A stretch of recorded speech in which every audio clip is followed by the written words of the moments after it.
Welcome, everyone, to the PFF Fantasy Podcast. I'm Jon Macri, and I'm once again joined by the great Nic Bodiford. Nick, Week 7 has given us no shortage of things to talk about. There's, just never a dull moment in the NFL as things are constantly changing and shifting, causing us to update our approach on so many fantasy options on a weekly basis. So I'm looking forward to going through our names again this week. How about you? Yeah, me too. It occurs to me like you'll see stuff in like June and July where analysts are doing like, imagine being lower on so it's like, dude, the Bucks didn't even know that Sean Tucker is their best running back. Just knock it off. Okay. None of us know what we're doing. I know. Yeah. Those are the worst tweets in the off season is you're too low on so-and-so. And it's just like, it's the most overused thing. It's so frustrating because it doesn't matter once the season starts. So yeah, there's Bub Means is your wide receiver 1 this week. Oh my God, dude. It's a disaster. I can't wait for this Thursday night football game. It should be just a glorious mess between those two offenses. So we'll see how things work out. But yeah, man, this will be fun. We're going to do our usual thing here. We're going to go through some of our favorite QB, defensive, special team streamers, wide receiver, cornerback matchups, man zone data, O-line, D-line matchup info. I picked out some players from Nate's Start Sit article as well that we're going to highlight. But yeah, all of that stuff you can check out now on PFF.com with a PFF Plus subscription, and you'll get access to that as well as live grades and snap counts during the games, as well as like the tools and rankings to help you dominate your fantasy league. So make sure you head over to PFF.com, get yourself a PFF Plus subscription, and you'll be on your way. So Nick, let's get into it and start with our QB streamers of the week, and we will kick things off with a familiar name in Seattle. Who is the first guy up for you? Okay, sorry, thought I was on mute there. Yeah. So player number 1, Geno Smith, Seattle Seahawks quarterback facing the Atlanta Falcons. This one is so cool. We have some defensive things that we have to take note of with the Falcons side of the ball. They basically have built their defense around their safety position. It remains a travesty that Justin Simmons was a free agent until August 20th or whatever it was. This guy's a 3-time defending second-team All-Pro, which is a very funny way of the Associated Press saying, we really like you, but we just can't get all the way there. So him alongside Jesse Bates, these two guys basically, both in the run game and the pass game, hold the Atlanta Falcons defense together. Well, yesterday, Justin Simmons showed up on the injury report with a hamstring injury. I don't know what the specifics are today, but the way that I looked at this matchup was Seattle has a very strong pass catching core in the post-catch producer realm. A lot of these guys, they force a lot of missed tackles. Even Tyler Lockett is like top 30 among wide receivers in missed tackles forced. Not a lot of yards after the catch, but he's breaking tackles. Everybody who's breaking tackles or generating yards after the catch. That, I think, is the right way to attack this defense, which is basically their last line of defense does everything for them. And if you can just keep hitting them with playmakers with the ball in their hands, that's going to wear them down. So I like this matchup a lot for Geno. And if Justin Simmons is out, I don't know, like Geno's already cleared 300 yards passing in 3 games this year. This could be his 4th. Yeah, he's finished as like QB8 on 3 separate occasions already this season, and is QB8 on the year. And yeah, Justin Simmons, I think he did leave that last game like late in the game with that hamstring injury. So not surprising to kind of see him kind of dealing with that still this week, and could be potentially trending towards missing a game. Yeah, Richie Grant would be the backup who they've done basically everything in their power to not get him on the field. So definitely a potential advantage there for Seattle. But yeah, who else do you got coming off a bye week this week? So next guy up here, Minnesota Vikings quarterback Sam Darnold. I think that the Detroit Lions are basically going to be a feature of this column moving forward. The loss of Aiden Hutchinson, I know everybody's been inundated with these things, but Hutchinson accounts for 45 of Detroit's 118 quarterback pressures and 7.5 of Detroit's 15 NFL sacks.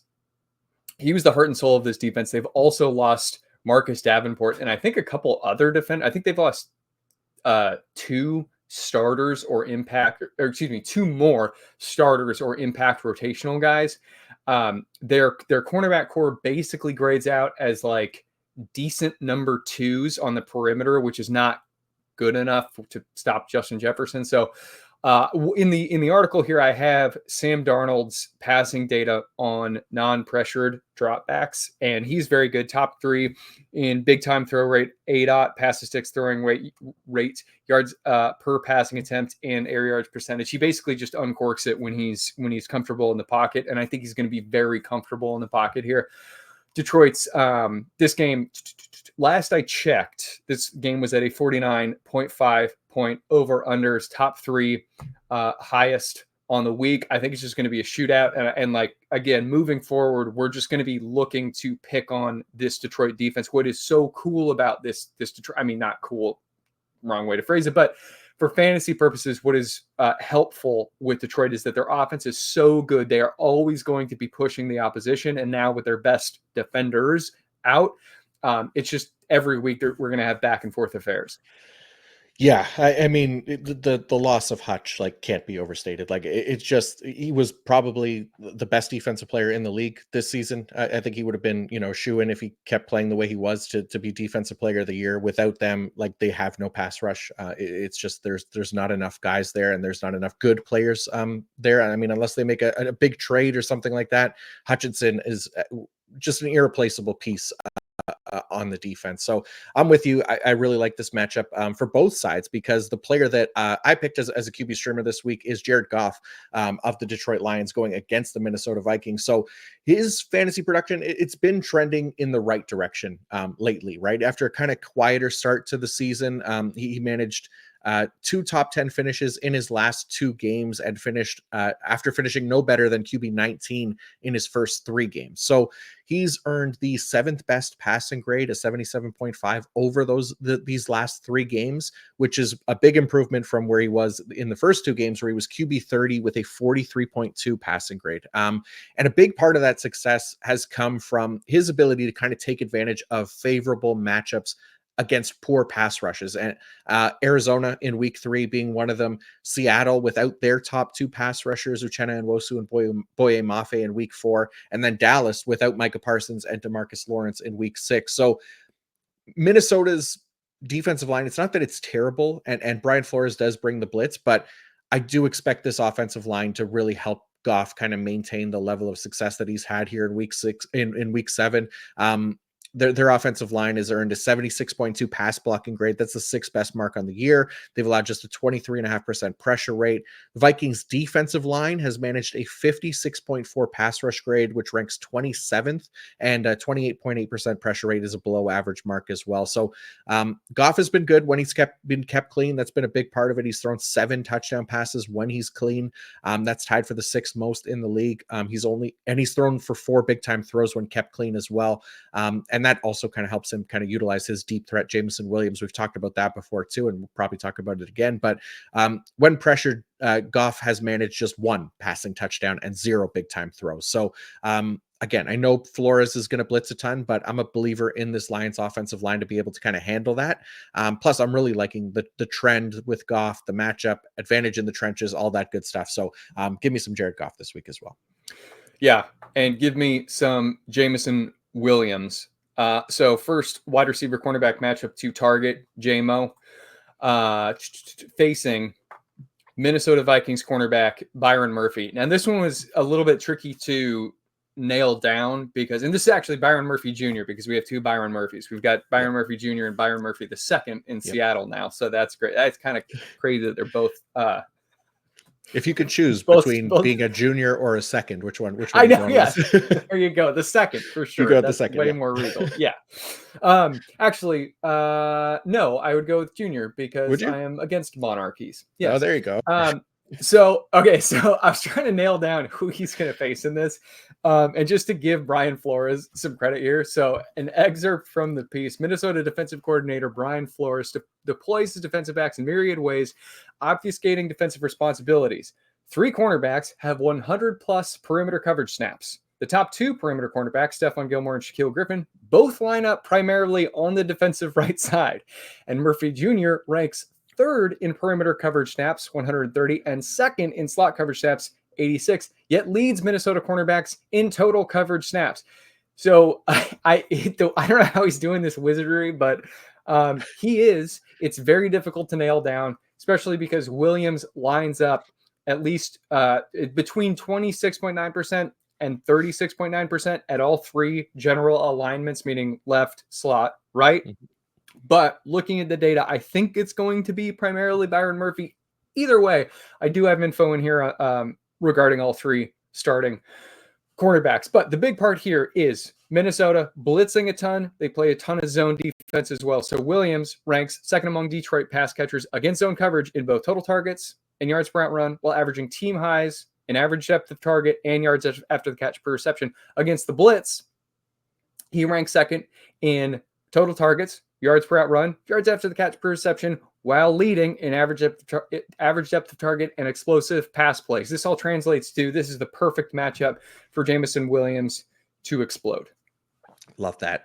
Yeah, we mentioned it with Goff too. Like, it's just a nice matchup, but for the two of them, I even really like it. I mean, I'm on Ross St. Brown obviously as well, but yeah, JMO, he's been a top 20 PPR wide receiver on the year. It's a top 10 wide receiver matchup per strength of schedule tool as well. So just a nice combination of check marks for in Jameson Williams' favor here. But before we go on to the next pick, I do want to give a quick shout out to our friends at DraftKings.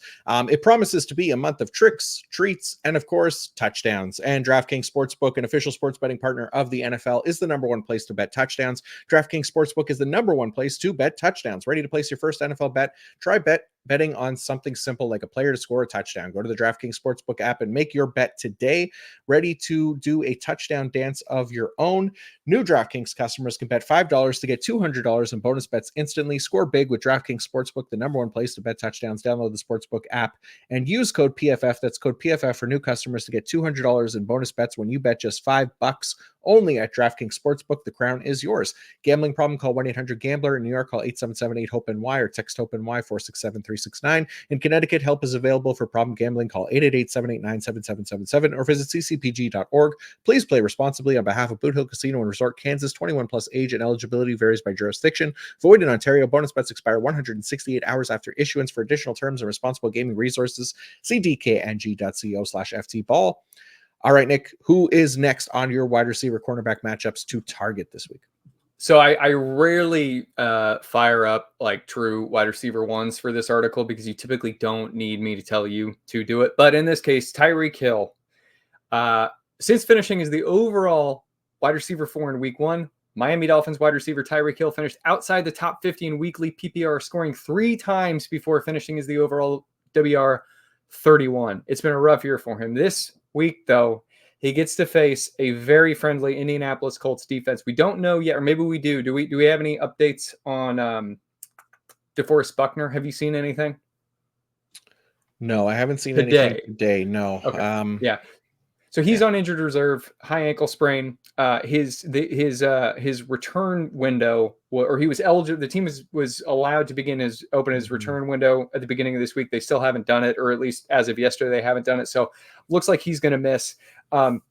This defense can't get out of its own way. What I'm seeing here is Tyreek Hill is going to face Kenny Moore, who lines up in the slot on the left or in the box. He has 2 total snaps on the right, which is kind of goofy. So given this pre-snap alignment, Hill, predominantly an offensive right guy, and in the slot, I think he's going to face more on a whole mess of snaps. Now, I think the easiest way to just detail this, Hill will also face Jalen Jones, but Indianapolis, 9.37 yards allowed per coverage snap to opposing wide receivers, ranks second among NFL teams. They're just getting dusted by these guys. Tyler Huntley's now had a full week on the bye to kind of get right. I don't know if he's going to clear 250 yards, but I think he's going to have a really good day, at least for Tyler Huntley, that is. And he's just going to feed Tyreek Hill here. Kenny Moore is good, but they ask a ton out of this guy because he really should just be at one position or the other, primarily the slot, but they don't have the cornerback talent on the perimeter to allow him to do that. So they make him bounce between positions, and it's kind of a mess. Yeah, it's been a mess for the Dolphins offense without Tua as well. Like I think I'm with you. Like, as far as, this being kind of the perfect week for these guys to get back on track. Tyreek Hill specifically, right? Like you said, outside the top 30 wide receivers right now. I think Jalen Waddle's like wide receiver 60 or something brutal like that. But like this Indianapolis defense, one of the more zone heavy defenses in the league, and they just haven't been great at it. They're allowing a 37% first down plus touchdown rate, 7.48 yards per coverage snap, 9 yards per coverage target. All of those are bottom 10 marks in the league for zone defenses. So there's definitely room here for these guys to figure it out after the bye week as well, going into a prime matchup to just take advantage of that and hopefully get back on track here before Tua eventually gets back in at quarterback. So one more wide receiver cornerback matchup to target this week. Who do you got, Nick? Yeah, last one here, Jackson Smith-Njigba against Atlanta Falcons cornerback D. Alford. So we talked about Justin Simmons' injury and how he may not be active for this game. D. Alford is he's real bad. Among 31 NFL slot defensive backs with at least 75 slot coverage snaps, Alford ranks bottom 4 in targeted rate, catch rate allowed, missed tackles, and yards allowed per coverage snap. The way that this offense is running things, which I appreciate because I love defensive matchups. They really, though, I think are maybe going a little too extreme with targeting the weak point in the secondaries. Like they should definitely be game planning, but JSN's target totals are just total chaos. 9+ or like 3. And they need to kind of balance things out here a little bit. And I appreciate what they did with, but again, so DK Metcalf last week, Charvarius Ward was out against in the 49ers matchup. So they gave Metcalf like 13 targets. He caught 3 of them or something, but they need to just balance this out, dial up the first reads to their playmakers. But anyway, they're not doing that. They're targeting the defensive matchups. And in this one, D. Alford is the guy to target.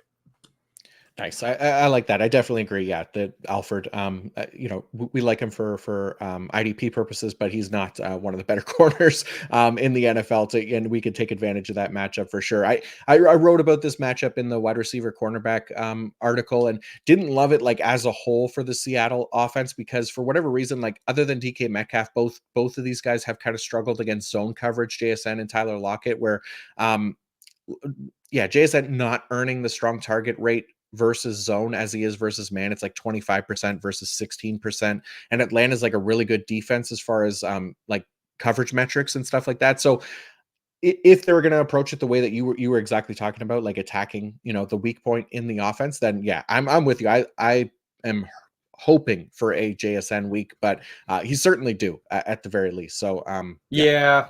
But I've learned whenever you kind of flag these things, that's a little bit concerning to me. Dear listener, take what I'm saying with a grain of salt because John is very good at what he does here.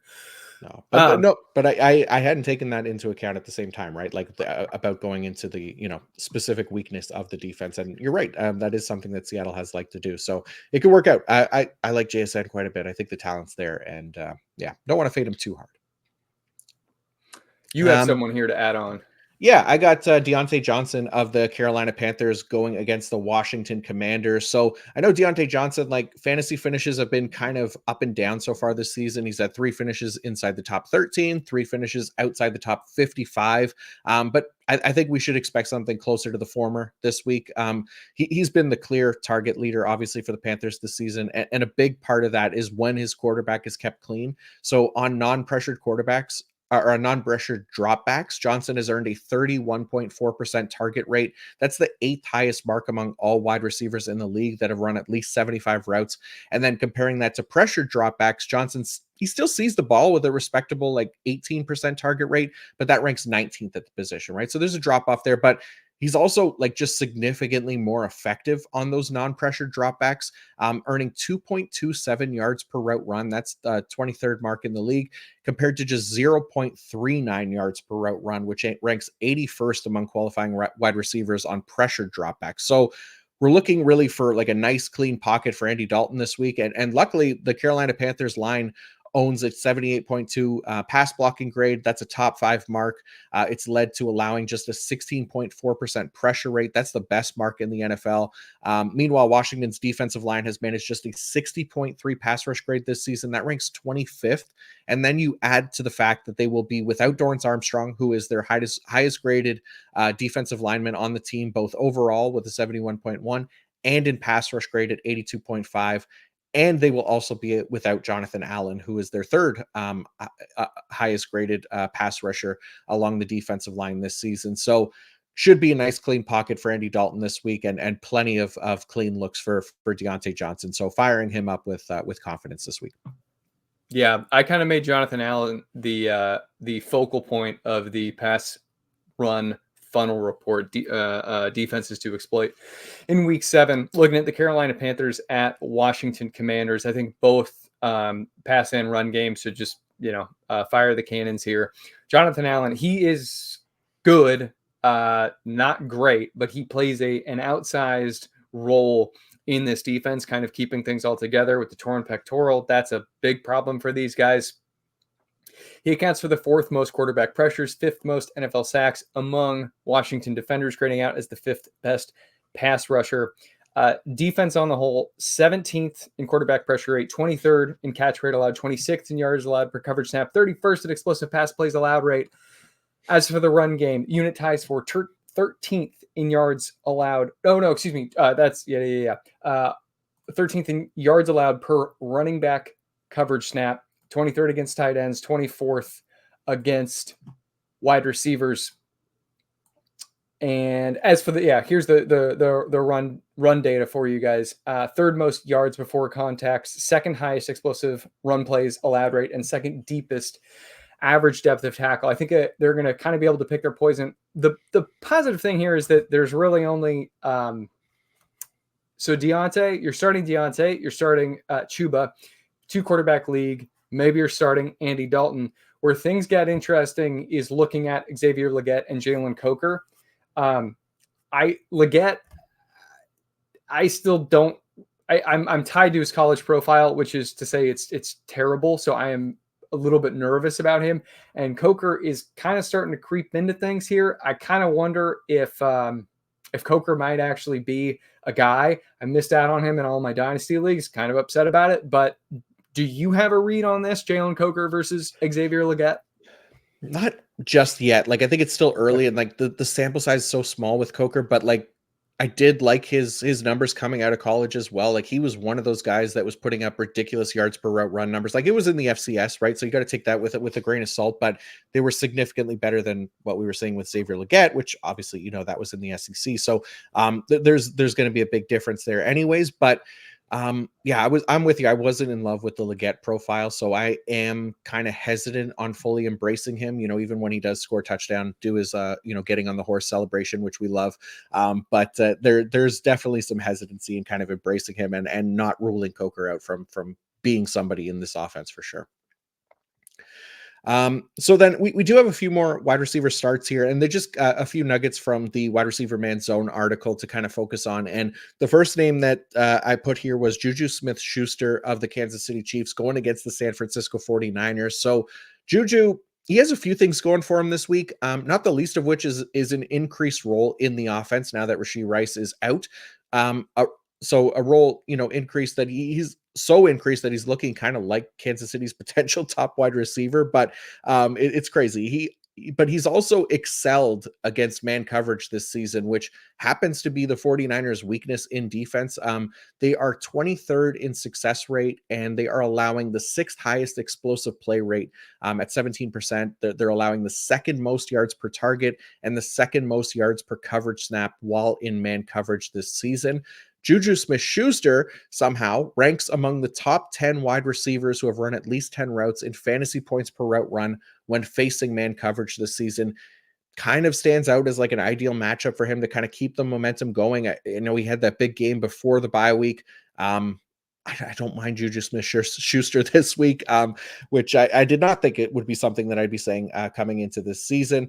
And then the other one is Terry McLaurin, actually, and Noah Brown of the Washington Commanders going against the Carolina Panthers. So the Commanders wide receivers have actually found pretty good success against zone coverage this season, specifically Noah Brown and Terry McLaurin. They both rank as top 30 players in fantasy points per route run and lead the team's wide receivers in target rate as well. So just a positive matchup for both these guys to continue that positive play that we've seen from them. The Panthers actually rank in the top 10 in zone coverage rate this season, but they are 28th in yards allowed per reception and 31st in yards allowed per coverage snap while they're in zone. So doesn't look great from the Carolina defensive side of things, but I got a couple other names who are kind of like, I guess, deeper plays here, right? Because we're not starting these guys in the majority of leagues, but just kind of like fringe plays. And one of them is Quentin Johnston of the Los Angeles Chargers going against the Arizona Cardinals. So Johnston has been kind of the clear leader in terms of fantasy success against zone coverage this season. He actually ranks in the top 10 among all wide receivers who have run at least 35 routes in fantasy points per route run.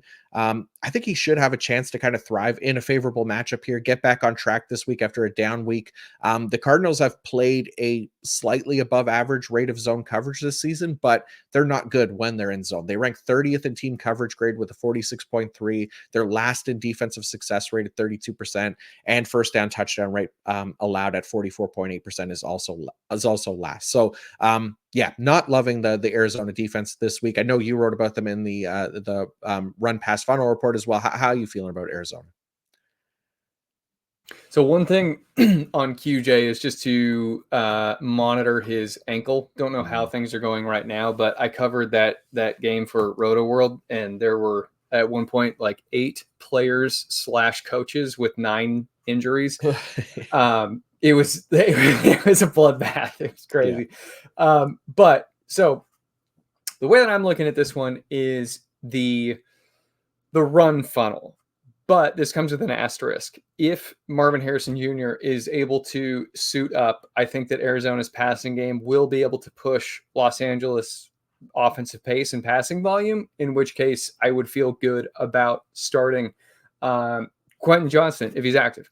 But to highlight and I also put in here just because I wanted, well, actually, I'll leave that in. I shout out to, there's some deep plays here. If Marvin Harrison Jr. is active, there are some really deep plays within the LAC offense. Will Dissly, Kimani Vidal, 2 guys that I highlighted in here along with Quentin Johnston. But anyway, Arizona's defense lost 2 starters to injured reserve, could be without a third. That's Kaiser White. Where's the green dot linebacker? He is also injured, and I think they put Bilal Nichols on injured reserve yesterday. Arizona run defense allows the 10th deepest average depth of tackle while totaling the 3rd most missed tackles. They are not going to be in a better position with Kaiser White potentially sidelined. So I think Los Angeles, I think they're going to be able to run the ball here if they want to. But again, Marvin Harrison Jr. is just this big pendulum where if he is active, I like both the passing game and the run game components for Los Angeles. Yeah, it's a tricky one, right? Like we got to wait until Monday night now to find out potentially on some of these injuries, like Quentin Johnston, like Marvin Harrison, right? Is that when they're playing? They're playing the second Monday night football game. I hate these things. These are so stupid. Stupid. It is the second Monday night. Why? Right. Like I would just want to watch one. Why are you don't make? Yeah. Anyway. Yeah. No. It's. But I think Marvin's practicing today. Is he? Okay. Good. So. That helps. And yeah, we'll see on Quentin Johnston as well, what's going on there. But like you said, there is at least something to kind of monitor. And then another one of those kind of deeper plays here, Kayshon Boutte of the New England Patriots going against the Jacksonville Jaguars. I don't know actually how to say his last name. I say Boutte because it's fun.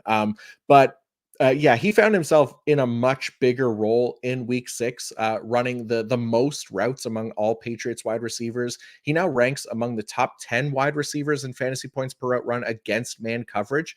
And it's a positive matchup for that to potentially keep going here because the Jaguars have been among the most man-heavy defenses in the NFL this season, but they rank among the 10 worst man defenses in yards allowed per coverage snap at 6.42, in defensive success rate at 48%, and open target rate allowed at 51.7%. So if you feel, going deep, getting spicy, maybe sprinkling a little something on Boutte, bouts. I don't know. It's not a bad matchup to do so, I guess. No, and I put this one in the pass run funnel report with the Jaguars pass funnel defense. The pass rush ranks outside the top 24 in pass rush win rate and quarterback pressure rate, and they traded away Roy Robertson Harris, who is fine as a player, but he was their fourth highest graded pass rusher, which is not going to help an already bad unit. Now we have to see what the status of Drake May's knee is. The very bizarre happenings yesterday with him being a full practice participant, but undergoing an MRI on the knee. I haven't heard anything on that this morning, but if it's back to being Jacoby Brissett, I'm way less interested in Keyshawn. I think it's Boutte. I don't know. I'm less interested in that scenario, but like if May's out there, May, this is what's so I don't know. Yeah, he took a beating last week too, right? Yeah. He did take a beating though. Yeah. So who knows what's going to happen there? Obviously, that game's going to be played early Sunday morning as well. So make sure, if it's going up until game time decision, you got to keep your, set your alarms and make sure you keep an eye on those inactives. But the last name here, I felt like I went kind of deep with the wide receiver choices this week because I got another one, and it's Troy Franklin of the Denver Broncos going against the New Orleans Saints. This game going on tonight, so we'll find out pretty quickly if I'm right or not. And then the same thing, just as far as, looking at how to kind of treat these guys more, just, for those really super deep leagues, or maybe, if there's a low line on his receiving props or something like that. But Troy Franklin actually ranks third now among qualifying wide receivers in fantasy points per route run against man coverage, behind only AJ Brown and Justin Jefferson. It's a small sample size for Franklin, but I couldn't help but put Troy Franklin in the same conversation as AJ Brown and Justin Jefferson. But it's at least kind of a positive sign too, that he's already seen 5 targets on his 10 routes versus man coverage this season, especially as his role potentially grows in this offense. The Saints do play man coverage at a top 5 rate this season, and they've allowed the most yards per reception at 17.9 and the most yards per coverage snap at 8.72 and the most yards per coverage target at 10.2 while in man. They're this very kind of bend don't break defense where they allow a lot of yards, but maybe not so much in the touchdown category. So again, they play tonight. We'll find out very quickly if it's Troy Franklin season or if this was just a hoax. But I am always optimistic when Troy Franklin is involved. So last week, I think he finished with the second highest snap count among Denver wide receivers. They've been increasing his usage. Yeah. If he can play, this is it. He's being given the opportunity. Marvin Mims is not. Crazy. Yeah, it's I love Marvin Mims just as like a deep threat. Like I get that maybe that's why they view him as just like a one-trick pony type guy, but I mean, look at your receiving core. It's a freaking mess. I mean, Devon Vele is getting reps out there like a ton, and Cortland Sutton just hasn't been good. So like, whatever. I'm not going to go rant about the Broncos offense. People will be doing that enough when they watch the game tonight. But Devon has either led the team. He's been active twice. Yeah. He's led the team in receptions. It's true, yeah. And then in the other game, he led the team in receiving yards. So this 26-year-old rookie is really actually putting together an intriguing profile. God. Moving on to the sits. Yeah, Gabe Davis versus New England Patriots shadow cornerback Christian Gonzalez, who I don't know if it made it to the site, but I wrote Christina in my notes. So Christina Gonzalez, second-year cornerback for the New England Patriots, suffered a season-ending torn labrum in his shoulder last year, but that has not stopped him from being a featured player in this defense. He has been assigned shadow coverage every game this season. Opposing teams are still treating Gabe Davis as the number one, despite Brian Thomas Jr. More than doubling his yards per route run. Last week, I got it in the notes here. Buffalo Bills week 3, Indianapolis Colts week 5. They had their top perimeter cornerback shadow Gabe Davis. And last week, Gabe Davis produced his best game of the season. So I don't think that's like the New England is probably still just going to follow that and shadow the guy. Gabe, he is what he is. He can go do his one thing adequately, and that's about it. In the piece here, I've got all of Christina Gonzalez's shadow coverage stat lines allowed. So if you're curious to see this, Jamar Chase, DK Metcalf, Garrett Wilson, Brandon Ayuk, Tyreek Hill, Stephon Diggs. You can go take a look there. But I don't think that most of these guys did not get the job done against Gonzalez, and I don't think that Gabe Davis is going to either. No, I'm with you. And yeah, I just checked the article as well. And our editors are too good to let Christina Gonzalez slide. They definitely fixed it. It's Christian Gonzalez in the article, luckily. Shout out to Ben Cooper. There you go. So yeah, Gabe Davis, like we just know, we know he's one of the more boom bust fantasy wide receivers, right? And last year we were able to kind of pick up on that trend and kind of identify when was a good time to start him and sit him based on the wide receiver man zone data. And like he struggled against man coverage, but was much better against zone coverage. And much more often than not, his zone heavy matchups were hits and his man heavy ones were shit. So this week, he's facing a top 5 defense in man coverage rate and one that's been pretty good. They rank among the 5 best man defenses in yards allowed per coverage target at 5.8 and yards allowed per reception at 10.1. So Gabe Davis ranks 100th among 132 qualifying wide receivers in fantasy points per route run against man coverage this season, despite seeing a pretty similar target rate close to what he's been seeing in zone at 16% versus the 18% in zone. So I'm with you. He's getting Christian Gonzalez as well. Like I have zero interest in Gabe Davis this week.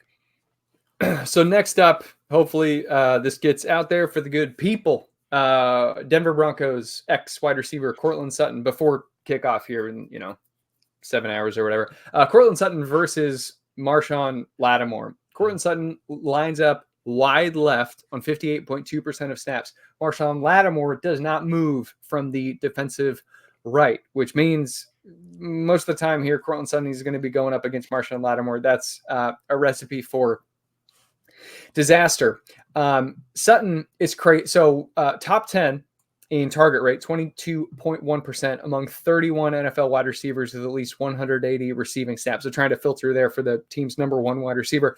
Yet he ranks 21st in yards per out run, 30th in yards after the catch per reception, and dead last in catch rate. He's catching less than 50% of his passes. Marshawn Lattimore, meanwhile, ties for 5th in forced incompletion rate, ranks 4th in catch rate allowed, and ranks number 1 overall in targeted rate, yards allowed per coverage snap, and explosive pass plays allowed rate. He is killing it this year, and he's played through like 3 different injuries. This is not the matchup for Courtland Sutton to succeed. No, yeah, Marshawn Lattimore still good. We'd love to see that, and yeah, we've already established that it's Troy Franklin season, baby. Yeah, Sutton be sitting this week. Who is the other wide receiver cornerback matchup to avoid for you this week? Sutton be sitting. Was the Always Sunny Freddie B money anyway?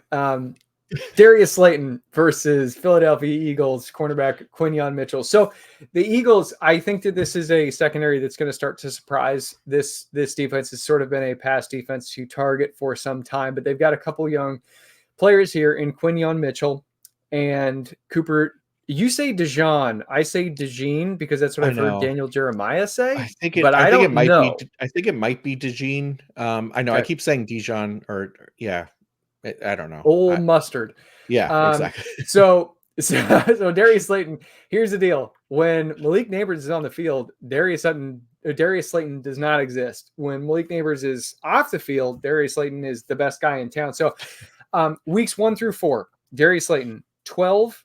So here's the issue. He's not earning anything outside of what's given to him in first read targets. Weeks 1 through 4 with Malik Neighbors on the field, Darius Slayton, 12 first read targets, 15 total targets. With Malik Neighbors off the field in weeks 5 and 6, Darius Slayton, 20 first read targets, 22 total targets. Yards per out run with Malik Neighbors, 0.9. Without Malik Neighbors, 2.21. PPR scoring, wide receiver 77 with Neighbors, wide receiver 8 without Malik Neighbors. We expect Malik Neighbors to return from big concussion this week. Now, if he's gone, then they'll run the passing game through Darius Slayton, and this becomes a different conversation. But if Neighbors is on the field, Darius Slayton, he's got to go do his thing where he's only really earning targets, quote unquote, when they're given to him via the first read.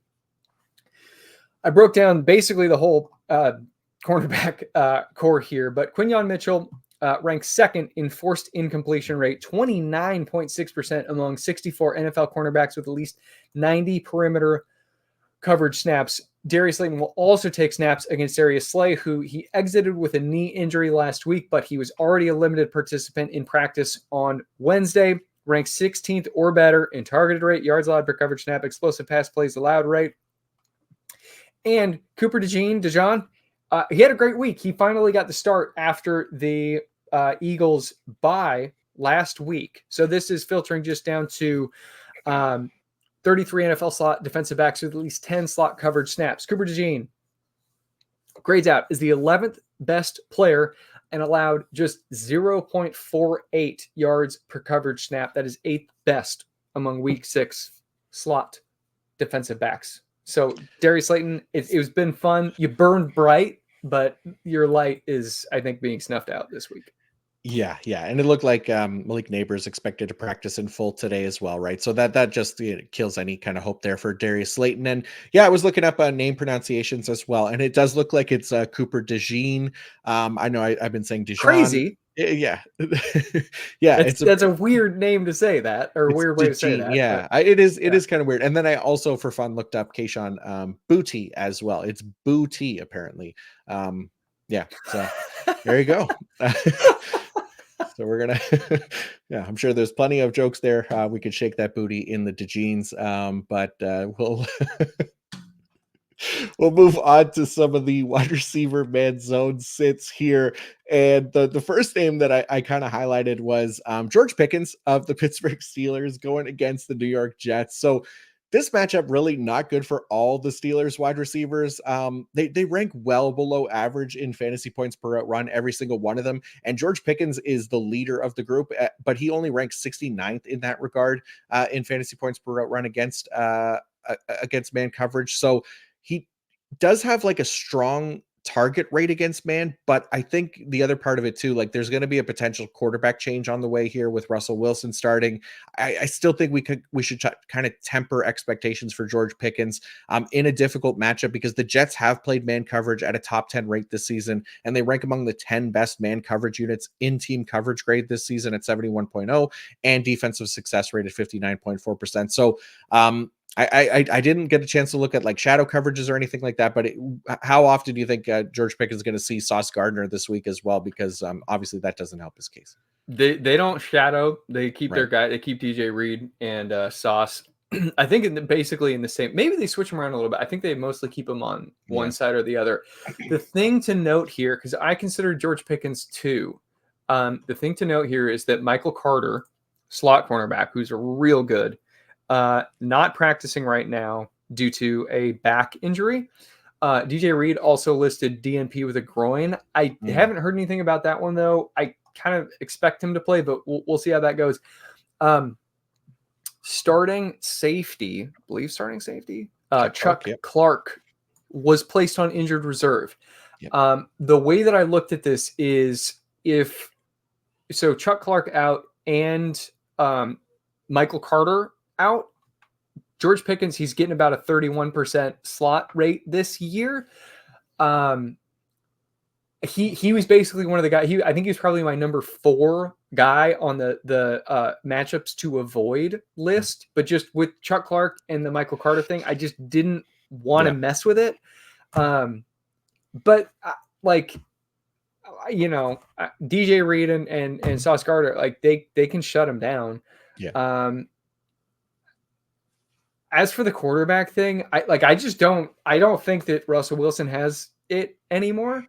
And so I don't know. I don't have a strong take on this. Like, I'm probably just going to rank George Pickens as like wide receiver 37 on the week and just, and I don't really draft him because I think he's a little overrated. And I think his off-field or his on-field behavior, I guess you could say, is like this guy kind of feel like he might go the Martavis Bryant route. But anyway, I get the sit process here. Yeah, no, I think those are all good points and definitely something to kind of consider. We'll see what happens. Again, practice reports and stuff like that with DJ Reed and Michael Carter. But the other kind of guys that I wanted to highlight were just again not a full on sit for the San Francisco wide receivers, but tempering expectations here for Brandon Ayuk and Deebo Samuel because odds are one of these guys is going to have a good game. It just might be a little harder to kind of pinpoint which one because for whatever reason they've really struggled against man coverage this season. And the Chiefs have played man coverage at an above average rate. But yeah, for looking at the numbers, like both Brandon Ayuk and Deebo Samuel rank outside the top 75 wide receivers in fantasy points per route run against man coverage. Jawan Jennings actually leads the team, but he's 46. So the 49ers just, yeah, for whatever reason, haven't played well against man coverage. Going to be a tougher matchup this week again against Kansas City's defense. So we'll see how things kind of shake out there, but I'm not like overly excited about either of the 49ers wide receivers this week. Deebo Samuel also dealing with a wrist injury, and the Kansas City secondary outside of Trent McDuffie is a lot better than I think folks realize. Jalen Watson, Joshua Williams, these guys can play. They're not elite, but it's when they lost L'Jarius Sneed or when they allowed him to walk, I went, that I get it. They built this room to succeed with, without him. Yeah. And they've done that before, right? Like they have faith in their guys that they can play that system and perform well. Like they've let Charvarius Ward walk. They let now L'Jarius Sneed walk. So they got some guys that can step up and hopefully, keep that defensive secondary intact there. But the other name that I highlighted was Tyler Lockett of the Seattle Seahawks going out against the Atlanta Falcons, because we touched on it just briefly before, but aside from DK Metcalf, the Seahawks wide receivers somehow, like they've struggled against zone coverage this season. They all rank outside the top 50 in fantasy points per route run. But Tyler Lockett is the worst of the bunch. He ranks 75th in fantasy points per route run versus zone with just a 14.6% target rate. And again, just kind of repeating, what I mentioned before about the Falcons defense, that they play zone coverage at a top 5 rate, and they really excel in those key coverage metrics, which includes allowing just 8.8 yards per reception. That's the second best mark in the league. 5.82 yards per coverage snap. That's 7th best, and an 11.7% explosive play rate, which is 7th best as well. Okay, we'll go on to some other positions here, but first I want to give a shout out to our friends at BetterHelp. Think of a time when you didn't feel like you could be your full self, like you were hiding behind a mask.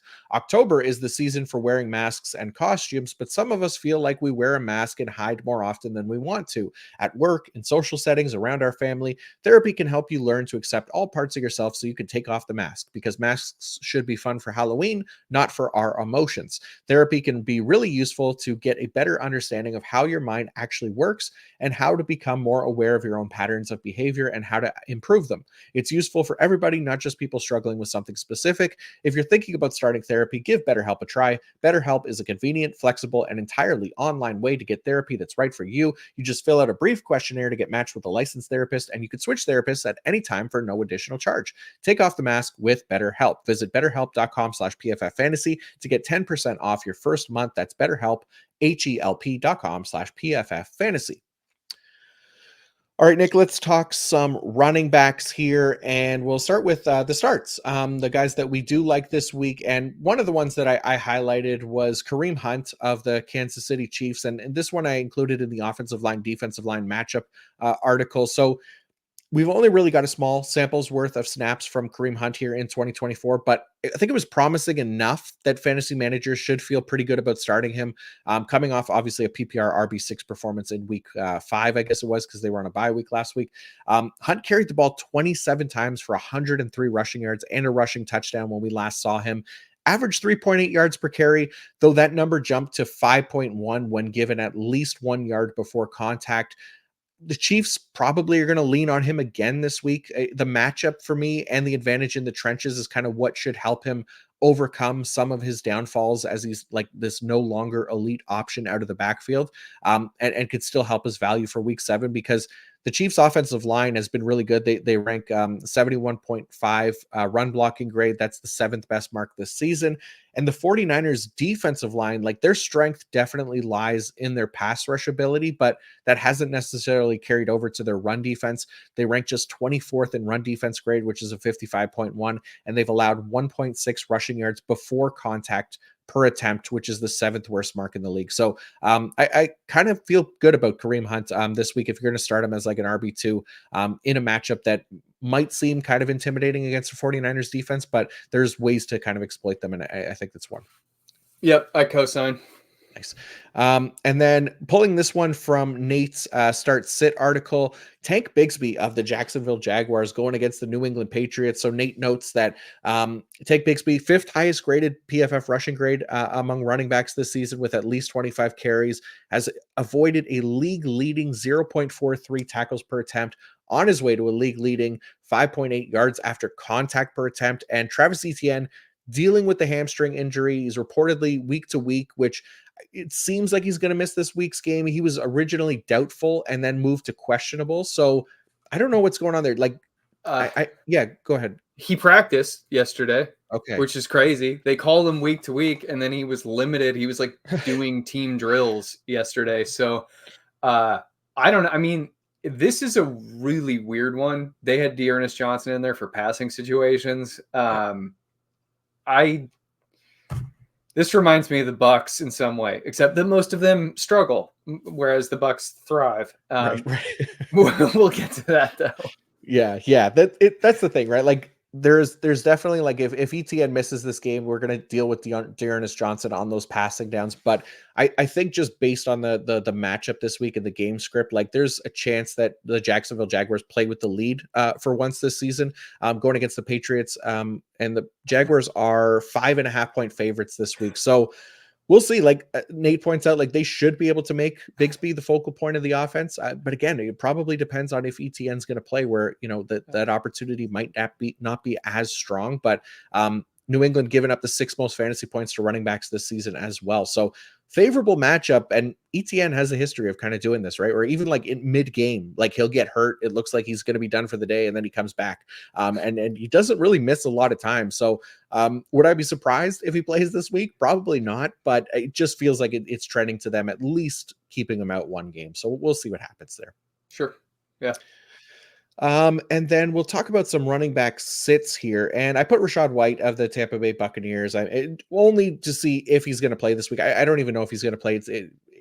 No idea what the practice reports are for this week, but there's a number of reasons to kind of be concerned about Rachaad White if he is playing, returning to potentially a lighter workload out of the backfield, considering that Bucky Irving and potentially even Sean Tucker may have earned themselves larger roles after filling in, I would say, admirably in White's absence, considering how poor he's been as far as efficiency goes. And, the other issues I think for Rachaad White kind of stems from the disadvantage in the trenches, which White has not dealt with well this season. When contacted 2 or fewer yards from the line of scrimmage, he's averaging just 2.1 yards per carry. That ranks 45th among 56 qualifying running backs.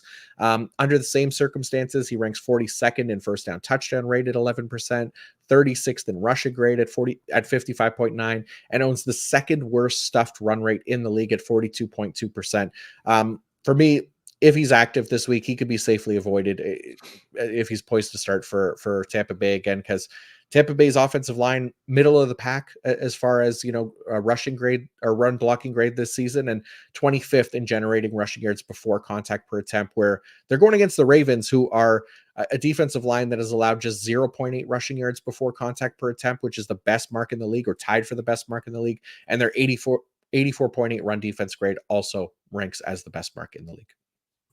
So while we were on the show, we got word that Rachaad White is practicing and that Todd Bowles says they will ride the hot hand.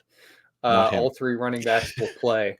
As for the usage last week, Bucky Irving got almost all of the high value snaps, 3rd, 4th down, 2-minute drill inside the red zone, inside the green zone.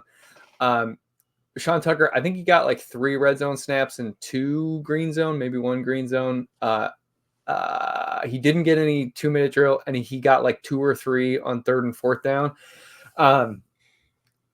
So here's what I'm going to say. I've said this before. Buy Rachaad White in Dynasty because he's just going to do this is my hot take. He's going to do what Kareem Hunt's doing right now. He's going to do what Leonard Fournette did. Right. Frank Gore is too good, but 6 foot plus, 218-pound running backs. These guys are catnip for coaches. If they can play in the passing game, doesn't matter how ineffective they are.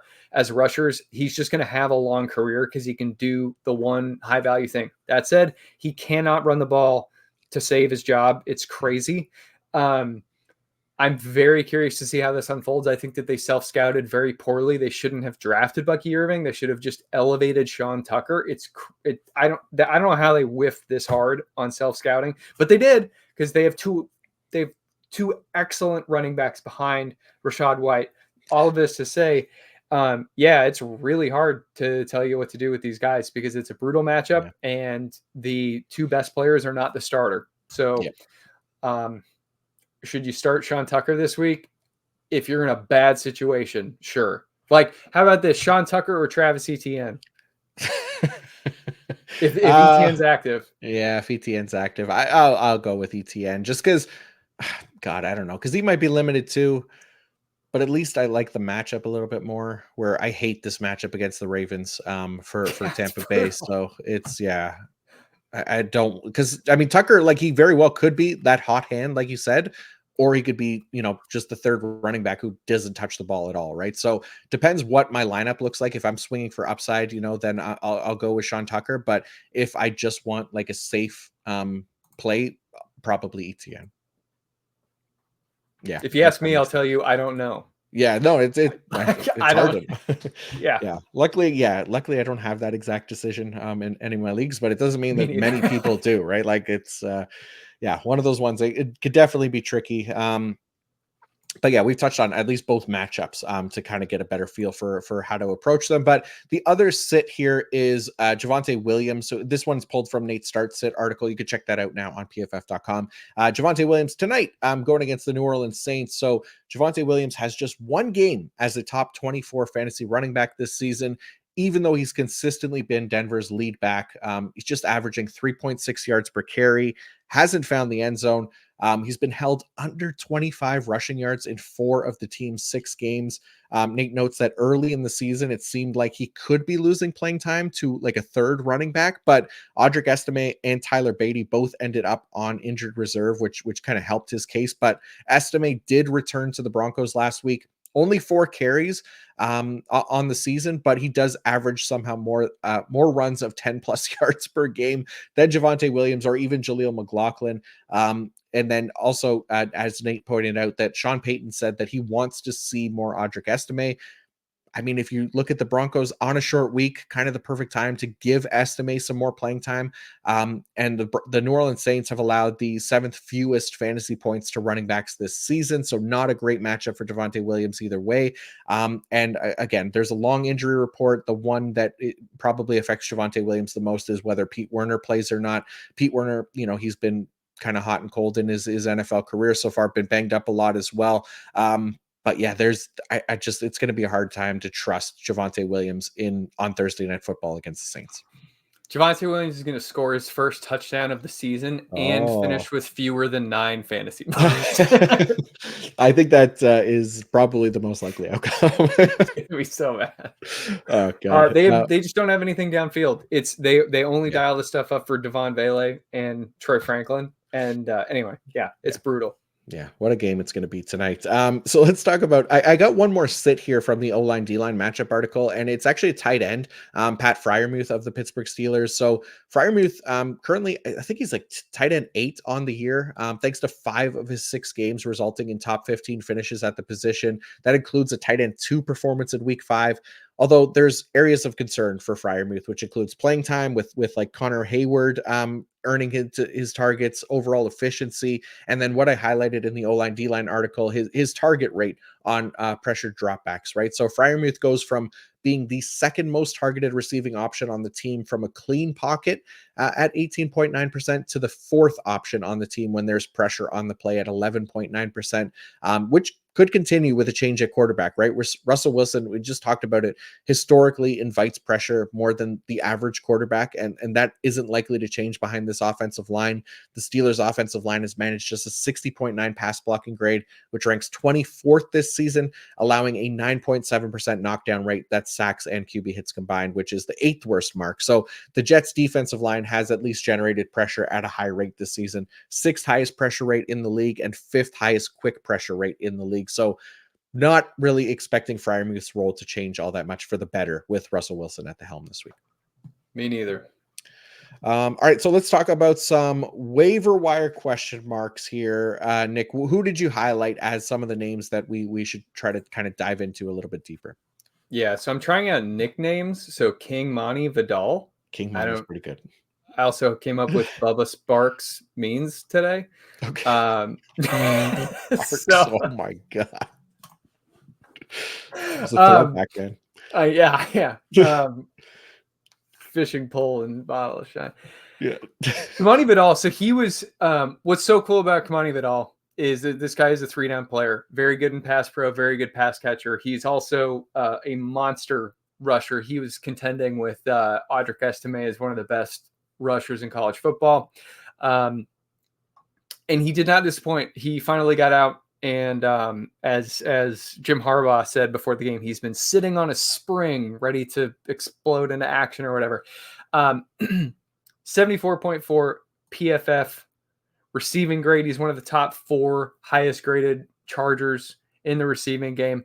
If this game gets loose, if Marvin Harrison Jr. is active and we can project a back and forth affair here with Los Angeles and Arizona, I think Kimani is going to stay involved. J.K. Dobbins had, I believe it was a career high. I think RotoPat pointed this out, career high, 27 touches for J.K. Dobbins. I don't think that's the responsible way to be using him. They're going to need to get Kamani Vidal mixed in. And he just dusted. If Gus Edwards comes back, I think Vidal just dusted him. And he did things that Hassan Haskins can't do. So Kamani Vidal this week, I think if you're in a pinch, I think you can start Kamani Vidal. I'm starting him in a couple redraft leagues. Understand he's the number 2 guy here. So I'm not saying he's going to touch the ball even 10 times, but I think he'll be efficient on his opportunities. Nice. That's a good call. I imagine that the Chargers don't want to rely on J.K. Dobbins for 27 touches per game again, especially when Vidal just 4 carries. I think he only had the 2 targets. He took 1 for a touchdown, right? He's flashed, so potentially get some more work. Who else did you include in our waiver wire discussion here, Nick, in Buffalo? Ray Davis. So Ray Davis is actually leading Buffalo's backfield with 2.81 yards per out run. That is crazy for a big rumbling type running back. James Cook is projected to play through his toe injury this week, but Ray Davis is the type of performance that a running back puts together that's really difficult to put back in the bottle. He also leads Buffalo running backs with 15 missed tackles forced, 0.33 missed tackles forced per reception as well. The guy can play. This is an element that they've needed in their offense. And Ray Davis, again, maybe he doesn't hit 10 touches, but I think he's going to do good stuff with the opportunities that he's given. I prefer him, like both of these guys, prefer them to use the aforementioned players. Sean Tucker, prefer them to Sean Tucker, prefer them to Travis Etienne. Again, you're counting on efficiency, not touch total, which can be a little bit of a trap, but I like him here. Nice. That's a good call. And yeah, it does seem like James Cook potentially, he was limited on practice. I didn't see today's practice report, but it was limited on Wednesday. And I'm with you. Like Tennessee's defense has been decent, right? But the opportunity could still be there for Ray Davis because he performed so well in that Monday Night Football game. And I think it just makes sense. It's a run heavy offense as well, right? So there's going to be touches to kind of go around there, and Ray Davis kind of earned his spot. So another run heavy offense here is the San Francisco 49ers. And you highlighted Isaac Guerendo. No idea if Jordan Mason is going to play this week with the shoulder injury. I haven't seen any kind of like clear or reliable updates on him. How are you feeling about Guerendo if Jordan Mason is in or out? So Mason, he was a limited participant yesterday. I'm looking right now to see if there's anything from today. All ramping up. Yeah, nothing. Isaac Guerendo, I don't know, man. This one's super tough. I'm hoping to get some info from you here because he averaged like 9 yards per carry. It was kind of weird that they weren't giving him more opportunities. And Kyle Shanahan has talked about this. He talked about this last year. Somebody asked him, I don't remember who it was in relation to, but they asked him if he considered hiring a like private coach for one of their up and coming rookies. And he said, he kind of looked at the reporter quizzically, and he said, like players will work with private coaches in the offseason. He goes, oh no, I understand the question. I don't think you understand the question that you're asking. We're focused on winning games. This is not in season. It's not necessarily about player development. It's about putting the guy out there who we trust to win games. And they've shown us with Christian McCaffrey's workload season to season. They've shown us with Jordan Mason's workload week to week. If they trust you, you get the work. Right. Guerendo, he had a great showing, but it's very difficult to determine whether Guerendo, if that proved that they now trust him with Jordan Mason. So I think that you can trust, I think you can start Isaac Guerendo, but it is entirely possible that he gets 0 touches here. To do a little start sit. What are you doing? This may not be helpful given the release time, but Bub Means or Isaac Guerendo? I mean, I guess Bub Means. Yeah, that's. But you're doing that just because of the projectable volume, right? Yeah. That's it. It's not. We don't even know if Bub Means is good. Yeah, so it's really hard. And that's the thing with Guerendo too. Like he had a decent week last week, but it's a tougher matchup against Kansas City. They're giving up the fewest points per game to the running back position. And then San Francisco decided that last game, or at least on Thursday last week, they weren't going to utilize a running back on most of their third downs. So not sure what the receiving upside is going to look like for Guerendo. And then Patrick Taylor was the guy that they did put out there and used Patrick Taylor more in goal line situations as well. So no idea if that'll continue because Patrick Taylor wasn't great either. So it's a tricky situation. I mean, if Jordan Mason misses this game, then that makes Guerendo a lot more interesting, I think, as kind of like a low end RB3, but it's still the kind of matchup and usage from that first game that is at least kind of concerning a little bit. This is the type of situation where the fantasy manager has to be comfortable with a 0 or a 16. Yep. We're going to learn a lot here. But it's like, this is all about your own personal risk comfort. Yep. Makes sense. All right, let's wrap things up with a couple defense special team streamers for this week, Nick. And you wrote this up. This was early in the week, but you got one going tonight, the New Orleans Saints against the Denver Broncos. What do you like about this matchup? Yeah, and man, I think Bo Nix is actually scaring me a little bit here in hindsight just because of his scrambling ability. Once they start letting him throw, I mean, he ripped off like 2 20-yard scrambles last. So I do think that they're going to pick him off once or twice, and maybe that can go for a pick 6. And that's all you really like. What you're looking for on a given week is which defense has a chance to score a touchdown. We don't. Other than that, they're scoring like 6 to 9 points anyway, and it's, whatever. I do think that New Orleans is in there. We talked about how good Marshawn Lattimore is, and they're going to try to force first read targets to Courtland Sutton. And Marshawn Lattimore, I think he has as good a shot as anyone to deliver a pick 6 here. The Denver offensive line is a little bit banged up as well. I think they're down now 3 starters on either injured reserve or injury report.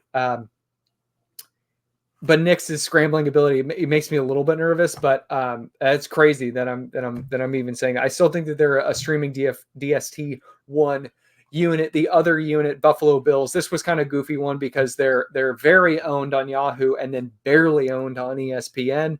I try to give the readers, New Orleans plenty of availability, both leagues, but Buffalo, it was too glaring to ignore a 65% available rate on ESPN. This one is basically very good secondary, returning to full strength with Teron Johnson and Will Levis. Just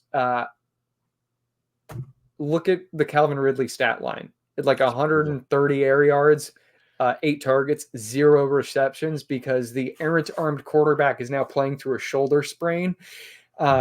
This one is also a pick six potential situation. Yeah, I would say so, right? Like the Tennessee's offense, it's been brutal. Averaging just 4.5 yards per play. That ranks 29th in the league. And yeah, Calvin Midley has just not been able to do anything with it. So I'm with you. Buffalo's and their defense, especially, like I picked them up on a sleeper league this week. So they're out there in a few places. But yeah, that's going to do it for us today. Thank you all very much for tuning in. As always, if you enjoyed that, please feel free to ask questions or in the comments or like, subscribe, leave a 5-star review on Apple Podcasts. All those kinds of things help us a ton. But Nick, huge thank you to you as well for doing this with me every single week. And before you go, please remind everyone where they could find more of you and your work. QB defense streamers at PFF on Tuesdays. Pass run funnel report on Wednesdays. Wide receiver cornerback matchups to target on Thursdays. You can find me at Nic Bodiford NFL on Twitter X, and you can find my blurbs and my injury article at Roto World. Very nice. And then as for me, wrote up the wide receiver man zone coverage report. That's out now on pff.com, as well as the O-line, D-line matchup articles to target and avoid. That'll be out on Friday. IDP rankings and IDP fantasy report are also out now for my IDP friends. And yeah, of course, make sure to check out Nate's rankings, start sit articles, and recap articles as well. Good luck to everyone in week 7. Enjoy Thursday night football between the Broncos and the Saints tonight. And until next time, peace out.